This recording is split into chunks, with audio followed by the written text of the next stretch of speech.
Hey everybody, welcome to day 6. The end is in sight, basically. I mean, you are right here, and the end is just a couple of days away, and then you have another couple of weeks to turn in the final product. So I'm excited for you, actually, getting there. Today's a big day. Today's budget day, and the budget is kind of a crucial component of any grant proposal or any fundraising idea, because you have to know how much money you need, and you have to know what exactly the money is for. And I'm just going to say right off the bat that making sure that you know what you need money for is more than half the battle. And I guess that kind of sounds obvious, but let me explain what I mean. There are a lot of times when you want or need to do something related to your program, project, or organization, and you have this idea that you need funding or support to do it.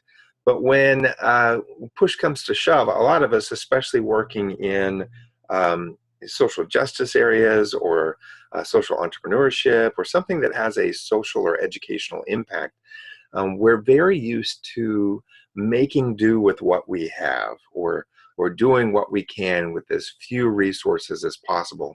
And so we have, and I will speak personally, I have created ways to achieve my project and research and other goals for things that I work on with my teams in ways that don't require external support. And I've worked on that for a very long career. So when the funding comes, it's always been wonderful. But articulating exactly what I need the money to do has been sometimes a challenge. But the things that you'll learn as you move forward in today's session really have more to do with how do you put together the right structure of the budget and connect it to the needs that you have. And so I would suggest that you spend some time, and I think some of your readings will ask you, and videos will ask you to spend some time thinking about what the visible costs are as well as the hidden costs. And I'm just using the screenshot from this video you're going to watch a little later today, because those are really important. And you want to take some time with yourself or with your team, if you're writing this proposal as a team, to really think about what are we going to be doing when if we get approved for this tomorrow. What's the first thing that we need to do? What's the next thing we need to do? And just walk through those steps. And at each of those steps, you want to think about who are the people involved and what does it cost to have them involved. And then what are the non-personnel or the non-people related expenses that we will need in order to do that? And the reason why those are the two big categories is because most of the funding can be divided into personnel and other than personnel or non-personnel costs. I'm borrowing from Carson Fox. It's another book on grant writing who used that term, personnel and other than personnel. So the personnel is always big for those of us who do education-related work, because we're people-focused. And so we need to have experts involved.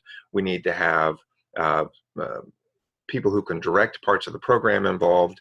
We need to have often consultants or specialized experts come in to conduct particular trainings or to provide evaluations or whatever. So we're basically paying for expertise and time. That means that a large part of the budget will be stipends or honoraria or salaries or benefits, or if you need to get people somewhere, you'll probably have travel and transportation costs that'll be associated with personnel. And so thinking about what those are and what those would be throughout the length of your project or the whole time frame of your project are going to be important components. And then the other than personnel costs, the things that are not people related, have more to do with infrastructure.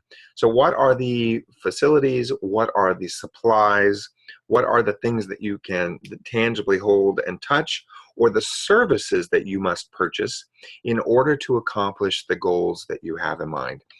It's very frequent, for example, that in education-related grant proposals, there's some sort of a training workshop or an educational component where you have people gathering in one place, and then they're provided with either some instruction or an experience, an interactive experience or something like that. And in order to put those together, you obviously have to be paying for people's time in order to lead, direct, plan and prepare for that activity. But you also need space, which can cost money sometimes. You also usually need materials, so things to write on. Maybe there are workbooks or packets that you need to prepare. Maybe you need to provide some sort of food. If this is a day-long event, there might need to be snacks or coffee or drinks or something like that. Maybe you need some sort of an incentive in order to get people there, and so you need sometimes there are small gifts or prizes or things that you would put into a packet in order to encourage people to come. There are lots of things you can be thinking about, but you have to sit down and go through each of the day's activities or each of the month's activities or however you're planning your program or your project in order to articulate that. Really a crucial time for us. The thing that I also want to remind you is you want to make sure that you're asking for what you need and not more or not less. You don't want to under ask unless you're trying to split up your ask across a couple of different potential funding agencies.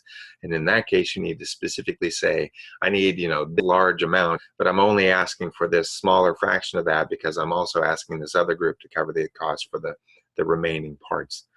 You don't ever want to over ask or fall into the gimme trap. Remember that video from day one, because it's going to be very clear that you're padding your budget.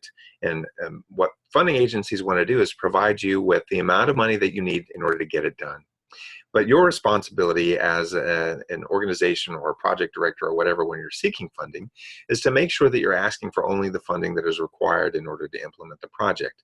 That means that if you can get free or donated or discounted anything, people or other than people services and costs, then you get that.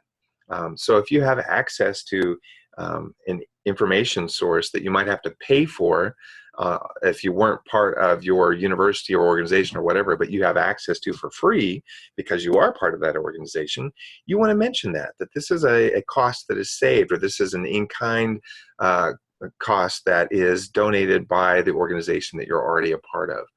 So make sure that you're identifying both the direct costs as well as the in-kind donations, as well as the hidden costs, the indirect costs, as much as possible. And this video will give you a good explanation of what those are. Obviously, your Howlett and Bork chapter on developing the project budget is going to be very in-depth, 25 pages. It's one of the longer chapters that you're going to have in the book, and that's an important component of the grant process. Okay, I'm going to stop there. I know you've got a lot to tackle today, but looking forward to seeing you at the end of day 6. So hang in there.